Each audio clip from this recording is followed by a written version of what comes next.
We also, and you know this as well as I do, if you're doing any integrative oncology, we don't have robust data about our therapies. We have some data, but we don't have robust data.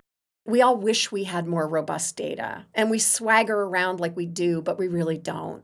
The best we can do is advise people on the 4 cornerstones: diet, exercise, sleep, stress management, bear witness to their story, and help them navigate the shit show that is the cancer industrial complex, if I'm allowed to say all of that. Welcome to Personalized by Vitamin Lab, the show where we dive deep into the world of personalization in healthcare. I'm your host, Dr. David Dizer. Please remember that the following discussion is for educational purposes only, and it's not intended to diagnose or treat any disease. Speak with your healthcare practitioner first before integrating anything that you learned today. Join us as we explore the remarkable stories, breakthroughs, and possibilities that come with the pursuit of personalized healthcare.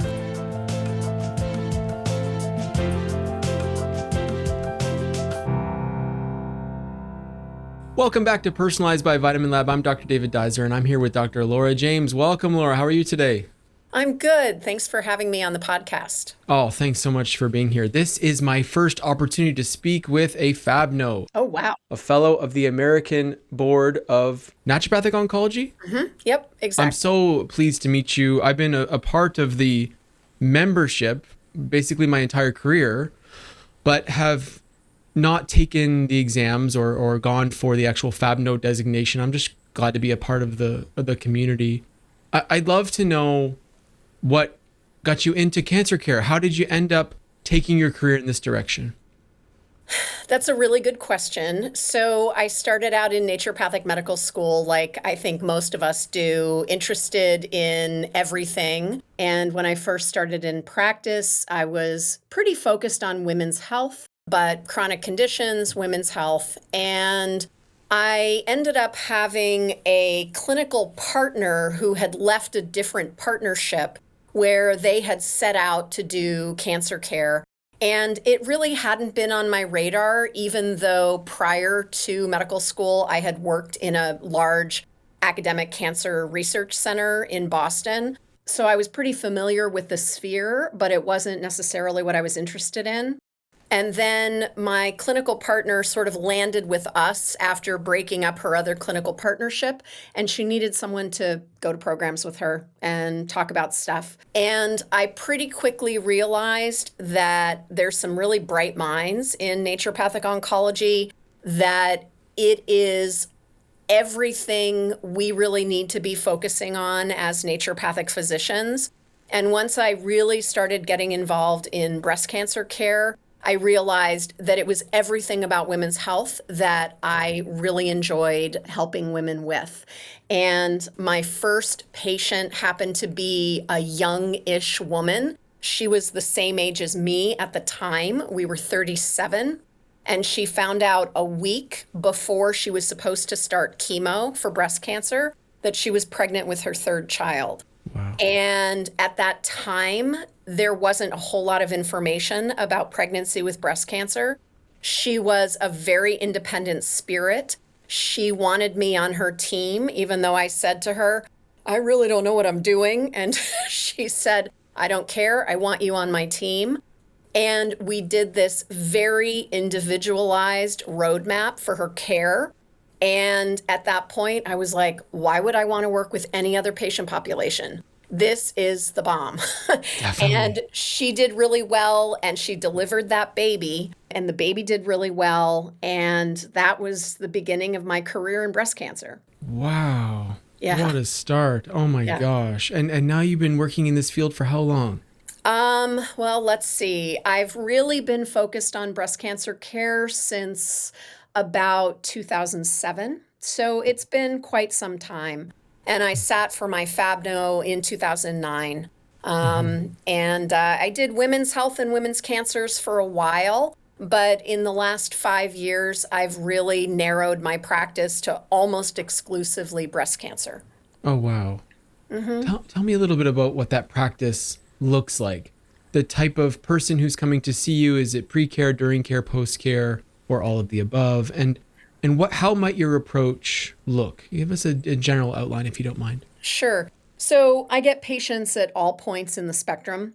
My favorite point to start, obviously, would be with women who've just been diagnosed because there's so much information that needs to be imparted in those early weeks. And so many women have questions about whether or not breast cancer can be treated without conventional care, right? And I am very firmly in the integrative oncology camp. I think that combining the best of both worlds leads to the best outcomes. And that's what I tell women, regardless of where they are in their journey. I say you got to do a little bit of both. And so much of what we do as naturopathic providers helps to allow these women to get through their conventional cancer care in a much healthier way, in a much more durable way. As you probably know, things like chemotherapy and radiation can be very, very hard on the body. And a lot of women are struggling to finish those therapies. And we can, as naturopathic oncology professionals, make recommendations that help them tolerate their treatments so that they can finish their course of treatment. And, there's no cookbook for that, right? It's highly individualized. I wish I had a crystal ball at the beginning of every patient interaction to say, you're going to do well with chemo, you're going to have a horrible time with chemo. There is no crystal ball like that, right? And you just have to take it as it comes. But there's so much that we can do as naturopathic physicians. In fact, I gave a whole hour-long lecture on this at AANP this summer, that we have a unique opportunity as NDs to promote resilience, which is a, sort of scientific psychological term, the notion of resilience in breast cancer. We have a unique opportunity as NDs to treat the whole person and support these women going through really, really tough treatment. I love that approach. I have to check out your lecture. I want to dive into two things here that you've brought up. Mhm. The second one will be resilience, but the first one is this integrative nature and the encouragement to follow conventional care. I'm wondering how you communicate with the team. Like, what ends up being your role? How do you communicate your programs with the conventional team? How does that whole situation look for you? Because it's been something that I struggle with. Yeah, I think we all struggle with it, regardless of how long we're in the field or how long we're in a community.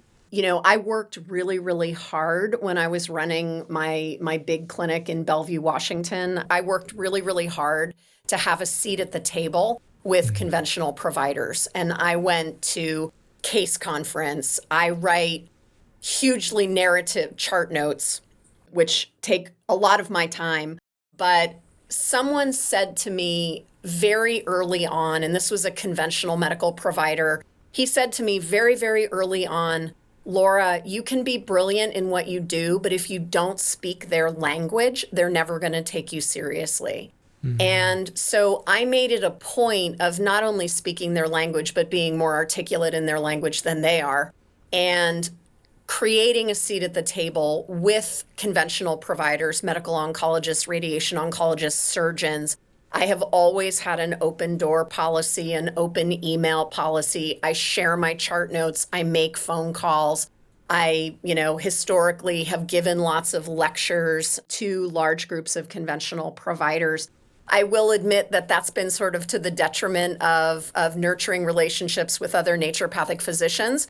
But, when you're a young doctor running a practice and raising two children, it's challenging to do it all, right? And so I was able to enjoy a seat at the table for a very, very long time. And I have been practicing in Bellingham, Washington for the last couple of years, where I also practiced one day a week for 5 years, in addition to my Bellevue practice 15 years ago. And these relationships up here are durable relationships, but where the challenge comes in is with administration and when there's turnover of the providers, right? And in oncology, like particularly up here in Bellingham, there's been a lot of turnover in medical oncology. And so then it's always, playing catch up. But mostly I try not to come off as crazy. And I mean, really, There's one way to put it. I once had a radiation oncologist. I spent 2 weeks with this gentleman, and I was learning, learning how radiation oncology worked and whatever. And at the end of the 2 weeks, he said to me, I can see that you're bright and sane. And I was like, There's all a right, that's compliment. the bar for Oh my naturopathic medicine. And gosh. and that's concerning, That right? is. That's concerning. And here I am, 23 years out from Mhm. graduation, and still there are those providers who look at me with, is she Mhm. sane? Kind of. Yeah, we have a messaging issue that we're working on. We do. A Yeah. positioning, a messaging, an image issue that we're working on. But look at you, you're out there actually doing the work. I think that contributes positively to the image.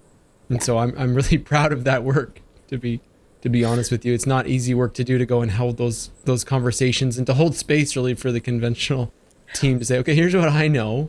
Here's how I'm approaching this, and here's how I can be a good team member. Yeah. You're out there doing Well, it. and I've always made myself available. I've always shared my chart notes. I've always, done that sort of legwork, but I can't say that it's done in return.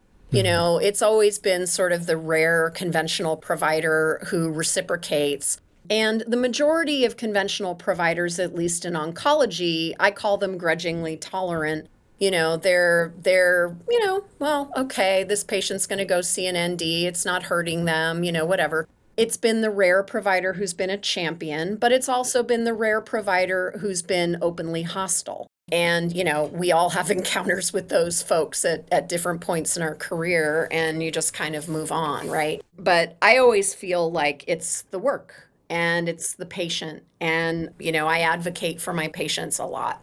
You really do. Gosh, you do. You're out there. I feel like this is a key thing for us. I'll give you an example where I'm not there yet, like you are. I feel like people see me much more than their oncologist. They have longer visits with me. They have a better, I would say, working team relationship than they do with their oncologist, just given the fact that we spend time together and talk about issues aside from side effects of conventional care. But then if they do something that wasn't advised by me, or if they change their mind about care, they express an opinion about care that wasn't advised, like I'm encouraging conventional care, then without proper communication, the team thinks that it was me who made that decision. And that's a big challenge when you see their chart notes and it says, well, they're working with a naturopath and they've decided to decline conventional care. It sometimes looks, if we don't communicate well, that we're the one encouraging, and when Right. it's absolutely not the case. Right. Communication is absolutely essential here, and it's not easy given, like you said, the turnover and how busy their schedules are. Right. The phone tag is tough. I think, I started in the naturopathic medicine field back in the late 1990s. And I was coming from having had a short career in conventional medicine, and out of personal experience felt very compelled to follow a naturopathic medical path as opposed to a conventional medical path. And in the late 1990s, I was really, really hopeful that we would see so much more collaboration and so much more integration in my lifetime, in my practice life. And in many ways, I feel as though the naturopathic community has lost the narrative of being the leaders in natural, integrative, complementary therapies. We've let that narrative get away from us. And a lot of the things that we knew were true 30 years ago are now like TikTok memes, right? But they're also coming from people who don't have a scope of practice. But there's also still a lot of skepticism in conventional medicine, right? So, in terms of overall acceptance, I think we still have a long way to go, and we still have a long way to go as natural medicine providers. And that's frustrating for me because I'm in the, sort of latter half of my career, and I'm wondering where's it going to go? Oh, definitely. Definitely. You've spent this first half of your career doing incredible work. And part of the work I want to learn about is the resiliency piece. Tell me a little bit about what you mean by that term and how we can lead the charge in supporting especially people with breast cancer, their resiliency throughout the Yeah. process. So, and the concept of resiliency and the unique opportunity that naturopathic doctors have to promote resiliency is not just for women with breast cancer. It's for, human beings with whatever Right. chronic illness they're dealing with. And I believe very firmly that something like breast cancer can be a chronic disease, right? So overall, the resiliency literature puts forth that there is this concept of being able to change and adapt in the face of dramatic events. That's really what resilience is. And resilience can be learned, resilience can be nurtured. And to put it very simply, it's that concept of having a glass half full attitude or a glass half empty attitude. And if you have a glass half full attitude, you have inherent resilience, right? You're going to see that there is a path towards positive progression, right? When you have a glass half empty worldview, it's more challenging to be resilient, right? You're going to need a lot more support. And so, resiliency can be supported with number one, recognizing a person's medical path, helping them be empowered to make appropriate decisions, right? And then elucidating different treatment paths with as much information as possible. So really, empowerment of the patient is paramount. And in the world of breast cancer, the other thing I like to talk about is that breast cancer is a feminist issue.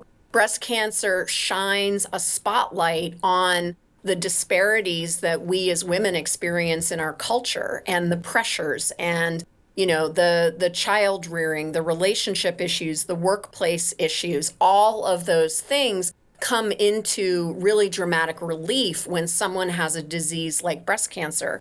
And even something as simple as just patronizing conversation with your medical oncologist, right?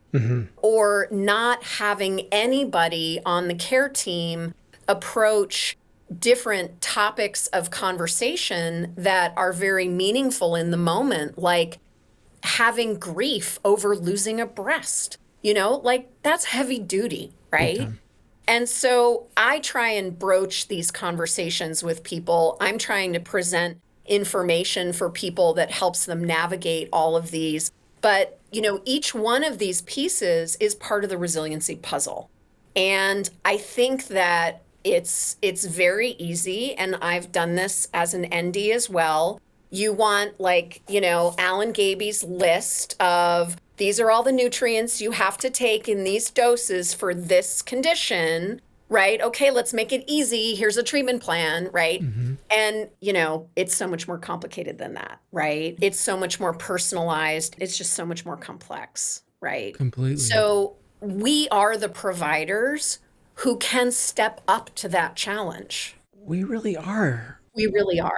You're inspiring me here, Laura. I've been doing this, right? Like I thought my whole career was going to be in integrative oncology, and about 30% of my career up to this point has been, and I've run into this thing where I feel like I'm not doing enough, or I don't have something powerful enough, something that's evidence-based enough. And that has driven me to want to explore expertise in other conditions and expand my practice in different ways. And then I realized two little aspects of this are important to me. One is my grandfather has cancer currently, and in Nova Scotia, he has something called a patient navigator. And it's more like admin, mostly. They're there to answer the phone. They help with bookings and things. They're not able to answer the questions about care. They're not able to help with the side effects and about the outlook. And I feel like the team is really missing this one person who is doing exactly what you're saying. And what I feel like I've been doing for a long time is talking people through what to expect and how we're going to manage not only the expectation, but the truth of the care that we think they need. Right. And that is enough. Why is that not enough to be able to give a nutrition program and to say, this is what I have for you, but also I'm here for the trauma of this, for the questions that come up, for the side effects that come. I'm here for that. That builds resiliency. And I think that's a really good way for practitioners to frame it. Like if they're, I know a lot of people right now in my neighborhood, because the graduates are just getting their license in British Columbia, they're deciding what they're going to do right now. And this is a super noble career. Am I putting this together? Like, is that enough to be the patient navigator? Could I feel confident in that? Yes, I think you should. And I think, there's so many thoughts tumbling through my head right now because I struggle with this as well, being a well-educated overachiever who's used to running the show and, all of those things. Sometimes what my patient needs is just for me to hold their hand. Right. Right? She just needs me to hold her hand. She doesn't need me to fix anything. And, the concept of resiliency may seem kind of squishy because it's in the psychological realm as opposed to like hardcore biochemistry, right? I've got a degree in psychology, so I'm right there with you. Right? Yeah. So, but some of the things that I've been working on in the last year, so I've gotten my grief educator certificate, and I've gotten this through David Kessler's program. He was a protege of Elizabeth Kubler-Ross, who wrote On Death and Dying and really sort of developed our concepts of what dying can look like. And I think the most important thing that I learned out of that 12-week program was just being with somebody and bearing witness is one of the most powerful types of medicine we have. You've probably heard, 75% of medicine is listening, right? I think that's true. And I think trying to get all fancified with the latest IV combination or, whatever, like maybe that has some value, maybe, but really what has value is connecting as a human being. And I've always felt that being a physician is a service profession, right? And I have taken that very, very seriously as a service provider. Insurance doesn't support that, but, I do my best, right? So I think that we also, and this as well as I do, if you're doing any integrative oncology, we don't have robust data about our therapies. We have some data, but we don't have robust data. And we all wish we had more robust data. And we swagger around like we do, but we really don't. The best we can do is advise people on the 4 cornerstones: diet, exercise, sleep, stress management, bear witness to their story, and help them navigate the shit show that is the cancer industrial complex, if I'm allowed to say all of that. Wow, that's really well put. It was like you prepared that before, but you didn't. I promise. That question was not on the books. I didn't. To go from being in service, which resonates so deeply with me, and I know a lot of my colleagues around here, to ending on that note with those 4 pillars. I think that's a really good way to frame it, and I really appreciate that. Within that, can you give us some strategies? Let's say you're talking to a new grad, for example, who's looking to support people in their community. We've got a really high rate of cancer here in British Columbia. Someone who's looking to support their community in a way, what are some of the things we know we have evidence for that we could implement kind of within the first few months of a career to say, okay, here's how I can help? That kind of builds upon those 4 pillars. Do you have some side effect management pearls, some treatment pearls that you could share with us? Yeah. I mean, if a new grad is interested in doing oncology work, go train with someone, go do a residency, go to OncANP, milk the OncANP website for everything that they have, go learn from your conventional providers, go create relationships, go be a squeaky wheel, be nice, but be a squeaky wheel and get as much information as you can. Because if you don't understand conventional oncology, you have no business doing anything naturopathic within it. And so the more you can get trained, the better. That's number 1. Number 2, people are so overwhelmed at the beginning of their cancer pathway, whether it's breast cancer or prostate cancer or lung cancer. For many people, I would say 90% of my patients have not really ever had too many dealings with medicine. They're generally healthy people who all of a sudden show up with a cancer diagnosis. Yeah, they're very surprised. They're very surprised, and they're not familiar with terminology. They're not familiar with how the system is going to work. And so, getting some kind of heads up about what to expect, as you mentioned, can be enormously helpful and anxiety alleviating, right? The other thing, and this is another one of these kind of squishy things, but I'm going to mention it anyway, is figure out what your love language is. And when people ask, I'm talking about the patient, right? So for the patient to figure out what his or her love language is, and then be able to communicate that to his or her loved ones, that will enable a much smoother process for the patient as they're going through care. So, for example, if a woman with breast cancer is someone who thrives on acts of service, then she needs to communicate that with the people on her personal support team to provide acts of service, not back rubs, not presents, not, all the other things, right?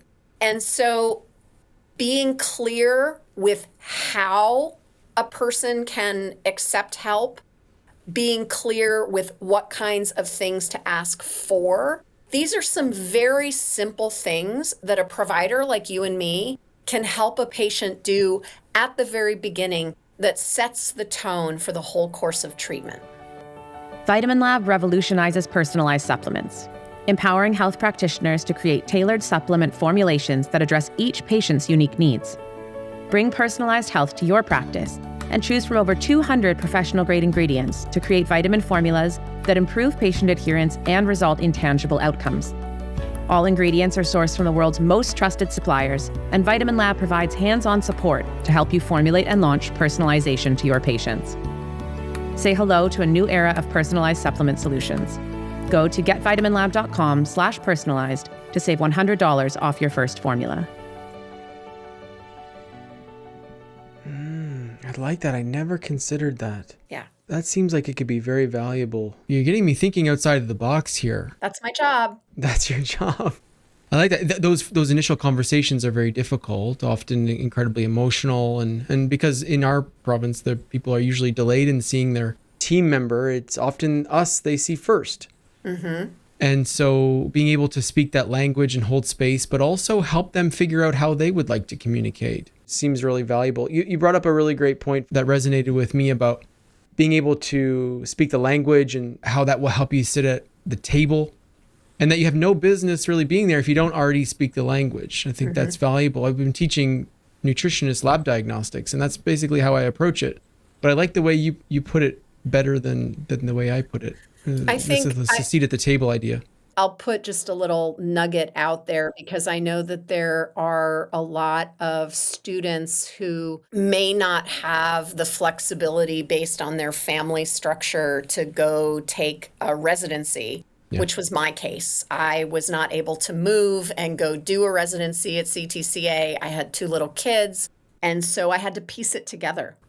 And I pieced it together by asking kindly of the providers in my community and naturopathic providers around the country. I traveled. I would take, a week or 2 here and there and go shadow somebody and learn.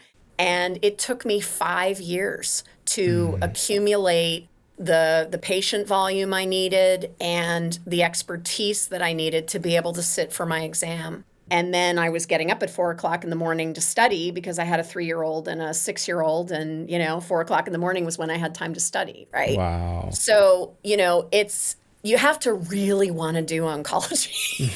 You really do. You really do. Right. It's disincentivized to do the program here because we can't use the title. There's no titles in British Columbia for specialties. And so we don't have FABNOs in our province. We have people who have have completed the course who keep that as their clinical focus, but they're not permitted to use it as a certification that separates them. And so there's a bit of a lack of like, okay, do you really want to do this? Given that you can't use it. Oh my gosh, it's a challenge. But yeah, you went through it and you did it, and your patients have been benefiting for that for this entire time. I'm interested in getting into the personalized care a little more deeply if we could. I'd love to take some cases, some examples, and talk about how we can consider personalization in breast cancer, for example. Maybe a little bit of a primer, if you don't mind, and what influences your ability to personalize, why go one way versus the other way. Any examples you can share with us? Sure. I mean, that's kind of a big question. Like I said, the majority of patients don't have another clinical diagnosis, or if they do, it's kind of run of the mill, like osteoarthritis or something. So for the most part, people have not been in the chronic illness world. They've not really been in the medical machine. But if they have been, then obviously that's a personalizing moment, right? To sort of tailor whatever treatment plan you're coming up with for that. The place that I start, so number one is, at what point in the pathway is someone coming to see me? Have they just been diagnosed? Are they post-op? Have they already been through chemotherapy, radiation? Did they have breast cancer 20 years ago, right? So that's the place to start.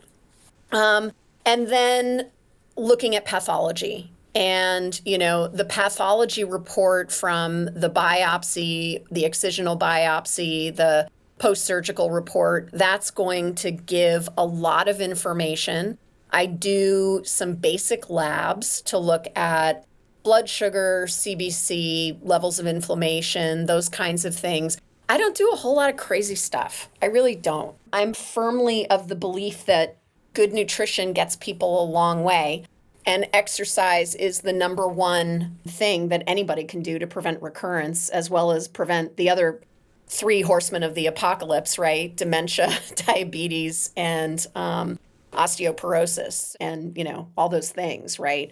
So in terms of personalizing the pathology report, particularly in breast cancer, is important because you can have a hormone positive breast cancer, you can have a HER2/neu positive breast cancer. Those are going to be treated a little bit differently. Stage of disease is also going to dictate how I might make my recommendations, whether or not someone has to undergo any kind of systemic therapy or not. And, there are lots of little decisions within all of that. But I always tell women that working with me with their breast cancer is phasic. So we have the initial phase, surgical phase, chemotherapy phase, if it's there, radiation phase, if it's there, and then the post-active treatment phase. And each one of those phases is going to have a different set of recommendations, right? It really does. You've brought up a few things there that I think people will resonate with. And it really does lead to personalization when you take this approach. Where are we? What stage are we at? Are we pre, during, or post treatment? HER2 positive versus negative versus hormone positive versus negative. I think that outlines it for people quite well. Can you talk through how any of those aspects might influence your nutrition prescribing, for example, dietary recommendations? Because that's something we can all do. Right. The biggest challenge for me, of course, has been that a lot of people I see actually have other comorbidities and are on blood thinners or taking other things, which makes it so challenging to prescribe. But let's go a little more basic. Let's talk about nutritional principles. What are the principles that you consider to be important, and how could we personalize those for people?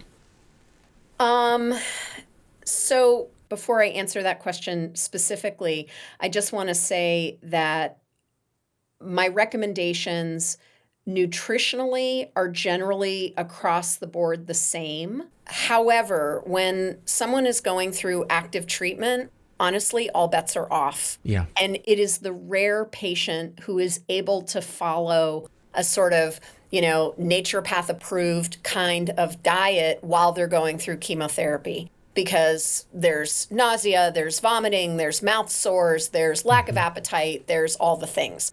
And I tell patients, don't worry about having a stellar diet until you're done with treatment.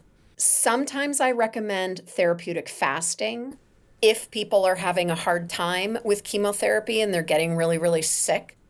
But not everybody is a candidate for several days of fasting, right? So, that has to be very, very individual. Overall, I recommend what I call a modified Paleo-Mediterranean diet. And women in general tend to not eat enough protein. So I want people to focus on protein, healthy fats, and lots of vegetables. And that's pretty simple. I'm not draconian. I think trying to present someone with a real draconian or complicated diet plan is working against you. And so I tell people, 85-15.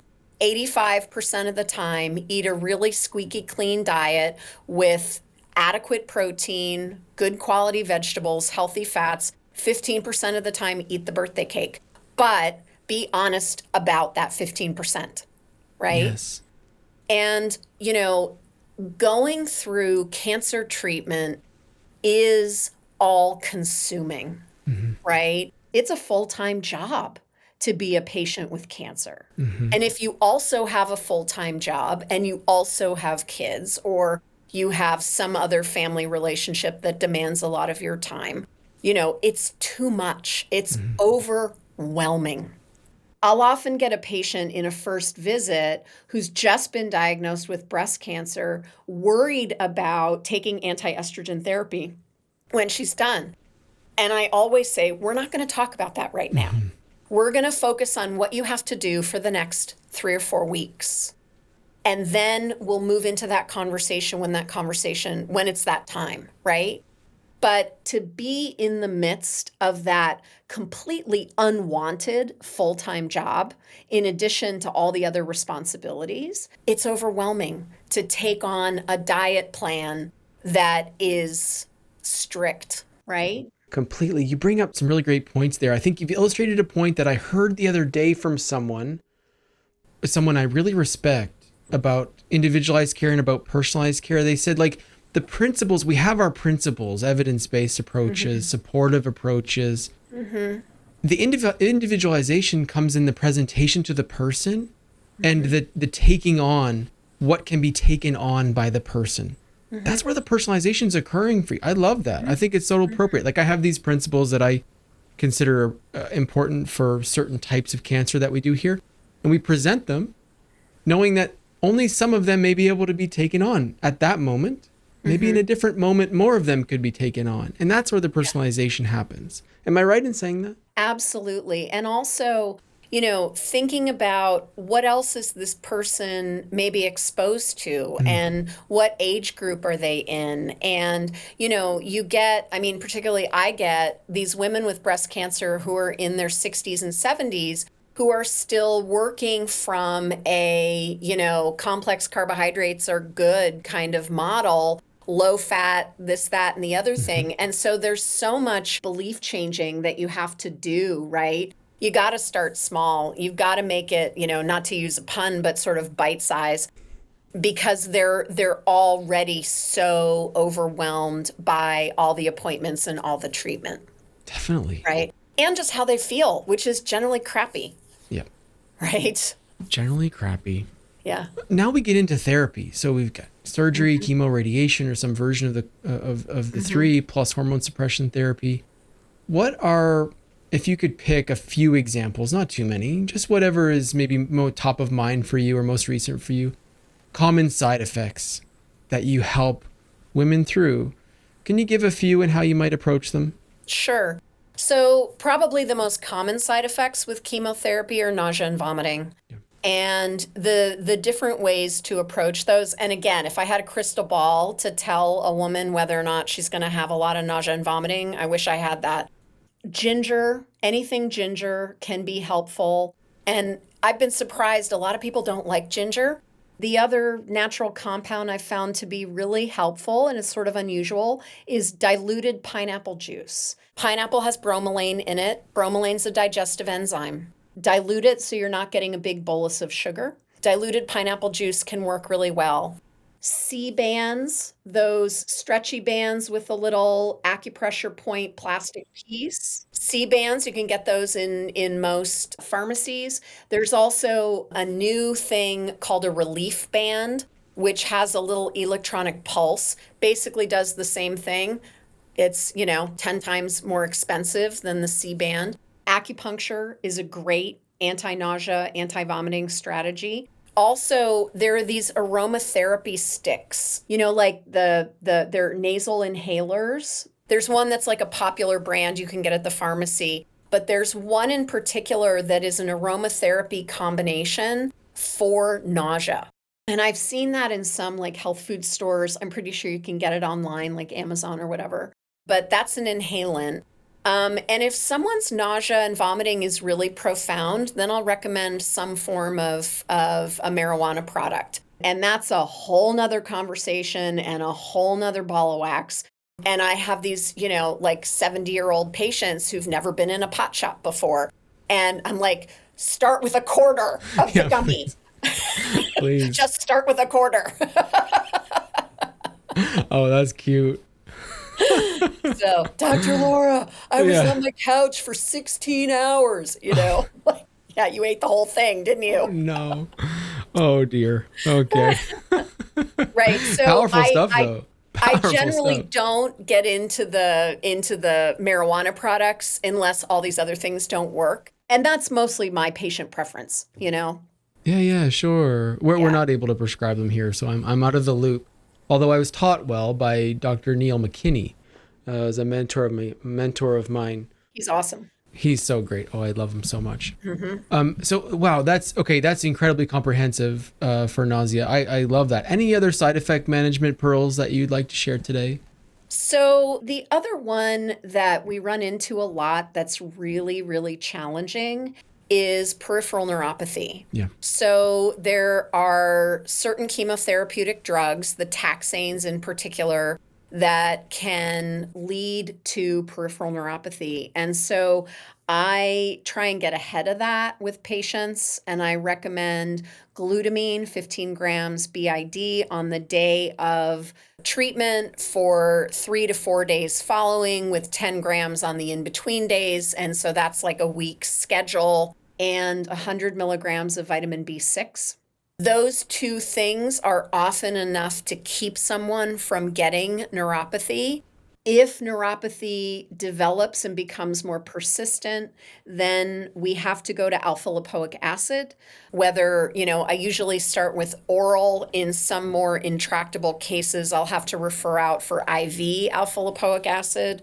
And then there's low-level laser, like low-level laser pads or the low-level laser wands to increase circulation for fingertips and toes. I would say only about 10% of my patients develop neuropathy that lasts, and 100% of them are taking the glutamine and the B6. So, wow, good for you. Goodness gracious. Yeah. Okay, I haven't heard those glutamine doses, so thank you so much for sharing the dosing strategy too, not just the compound. It's a lot of glutamine. Yeah. It's a lot of glutamine, and it's hard for patients to take, but neuropathy is worse. It is. Right. It is. Yeah. Those are great numbers though. To have only 10% with persistent is excellent. Absolutely. The next category, and you actually spoke to my soul already when you're talking about recurrence risk reduction and brought up exercise, because that's my clinical focus. Being the fittest person you could possibly be for your body type and time that you can contribute to exercise. Tell me a bit about your recurrence risk reduction planning. Maybe supporting people who are going through hormone suppression therapy, sure. But what are some of the principles that are very important to you in those years following conventional care? So in terms of the literature, exercise is the number one thing that patients can do to decrease their risk of recurrence. The conventional literature bears that out. Certainly anti-estrogen therapy, which is only appropriate for 70% of women who have breast cancer because 70% is hormone positive. Anti-estrogen therapy does also reduce risk of recurrence, but there's a lot of sort of algorithmic data in there to really run those numbers for people. And sometimes I do that if it's really necessary. But from a diet and lifestyle standpoint, nutritionally, we don't have robust enough data to be able to say this diet over this diet is going to prevent your risk of recurrence for breast cancer. But there is robust data regarding exercise. Getting people started on an exercise program is often what I have to be doing. And, not everybody's already on that bandwagon. But exercise is really important. And then, based on my experiences in the naturopathic oncology world, I do think that there are natural compounds that address the biochemical terrain profoundly enough to have some reduction of recurrence risk. But can we say that, with 100% accuracy? No. And we haven't even talked about the products that Vitamin Lab makes for me. But Terrain Defense is the product that I've put together specifically for women who've been through breast cancer treatment or for women who are high risk for breast cancer. And it has curcumin and resveratrol and green tea extract and diindolylmethionine and Coriolis versicolor. So, it has a bunch of natural compounds that we tend to think as things that are going to target the biochemical terrain, right? I wanted to talk to you about these two things. The first one was the Best for Breast line. That's the line. This right? is the first one. Okay. So this is the first one. And Flash Relief is the non-hormonal hot flash relief formula that I wanted for my patients, and none of the big manufacturers made it. And so during the pandemic, I was like, well, I'm going to find someone who can make this for me. And so it has 4 natural compounds, the ringer being gamma oryzanol. Gamma oryzanol is from rice bran oil. And 20 years ago, one of the big manufacturers made a standalone gamma oryzanol product, which was always my ace in the hole for patients who couldn't do any kind of hormone hot flash relief product and didn't respond to black cohosh or any of the other things. And this is the product I've wanted for patients: ashwagandha, black cohosh, hesperidin methylchalcone, and gamma oryzanol. And Vitamin Lab made it for me. Incredible. With my branding on it. Very cool. I love that. I love that. So these two products, they sound great. These combinations, you're right, I haven't heard of these combinations before. Wow, you're blowing my mind here. Very rare that we find something new in the industry, but you created it. Good for you. I created it. I'd like for FullScript to pick it up, but they told me no. Okay. Well, hopefully they watch and they get some feedback. Yeah, FullScript. Doctors are writing in. They want it on FullScript. They want it. They do. The second thing I wanted to ask you about was the importance of creating online courses in our space. I know that you're an online course creator, and it's very important to me. I see the value, and I'd love for you to share what perceived value you have in this realm. Like, why create online courses? That's a really good question today, because I scratch my head about that too.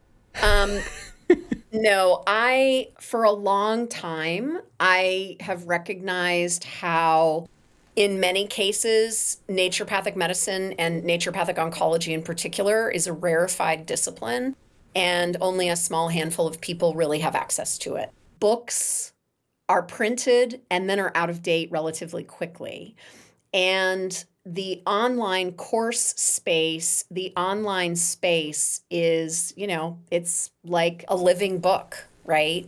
So I've taken all of my experience and put it into courses online for anybody to have access to. So most of what I have online is either in a webinar format or in a course module format. I do have one program that has an opportunity to talk to me once a week, and I have a business partner who's a resiliency coach. She is also a breast cancer survivor. And so women who are involved in the program have access to a resiliency coach a couple times a month, but access to me every week for questions. And really, I say, like so many of us, I say the same things to people in every visit, right? And so how do I consolidate my time so that I can do other things like, hawk supplements and still provide quality information? And I get inquiries from all over the country all the time about whether or not I can treat people. And I say, no, I can't, because that's illegal for me to practice medicine across state lines. And I feel very strongly about that. That's a soapbox for me to get up on, about practicing medicine across state lines and not having the scope of practice to be practicing medicine across state lines. So I've provided things in a sort of self-study format. Yeah, educational format. Educational format is excellent. I love that idea, and I'm so happy that you're doing that, because you're a wealth of knowledge, and we've learned so much from you today. Oh my gosh! If there's the point of continuing education and running a podcast like this, is like, will you change your practice the next day? And I feel like you've given me some things to think about. The Kessler program, your approach to nausea, the relief band I haven't heard of. I'm really, really pleased and proud to have met you. And I'd love for you to share, is there anything that, if you were a young grad, if you were just graduating, what kind of advice would you give to someone who's just right out of the gate? I know you've already given some tidbits today, but is there anything you could do or maybe summarize for us? Yeah, that's a tough question to answer, because there certainly are a lot of things I would do differently. And, I think surround yourself with good people is really the most important thing.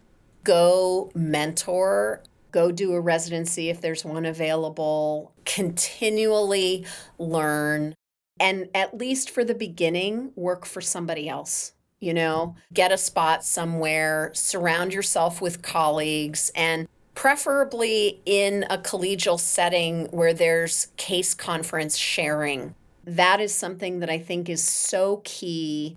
And we get so busy and it sort of falls by the wayside. But I think the more we communicate with each other, the better. I went to AANP for the first time this summer in a long time. I actually spoke at AANP this year, and that was terrifying. But it was so wonderful to reconnect with colleagues and have these like water cooler conversations, about patients and about the medicine and all of it. And so for new grads, I know new grads are coming out with enormous loans. Be cautious of going into procedural medicine, because that's not what naturopathic medicine really is. Agreed. Right. Fully agree. Thank you so much. That was an excellent summary. I love it, Laura. Well, listen, thank you so much for your time. Welcome. Where can people connect with you online if people are watching this episode? What are some good links to share? Sure. So my website is laurajamesnd.com, and that has everything. But my products are for sale direct to consumer at bestforbreast.com. So if you have patients that could benefit from these unique formulas, that's where patients can get them. And yes, I can mail to Canada. On Instagram, like me on Instagram, follow me on Instagram. I've got a really active Instagram. It's Dr. DOCTOR Laura ND. And yeah, follow me on Instagram. I'm on Facebook, I'm on LinkedIn, but Instagram is what needs to grow. And tell FullScript you want to see my products. There you go. Will do. I'll do both those things. I'll follow you on Instagram and I'll send a message to FullScript. Thanks so much, Laura. I really appreciate your time. Thanks for being a part of Personalized. It's been a pleasure. And I look forward to meeting again. Yeah. All right. Take care. Bye. Bye-bye. Thanks for joining us for today's discussion. What about today's podcast resonated with you? Be sure to tag at Dr. David Dizer and at Get Vitamin Lab. If you're learning from and enjoying this podcast, please let us know by subscribing to our YouTube channel and follow the show on Spotify and Apple. And don't forget to leave us a review. It's the best way to support our podcast, and it helps others find us. To learn more or book a demo to explore what personalization could do for your practice, please go to www.getvitaminlab.com/personalized.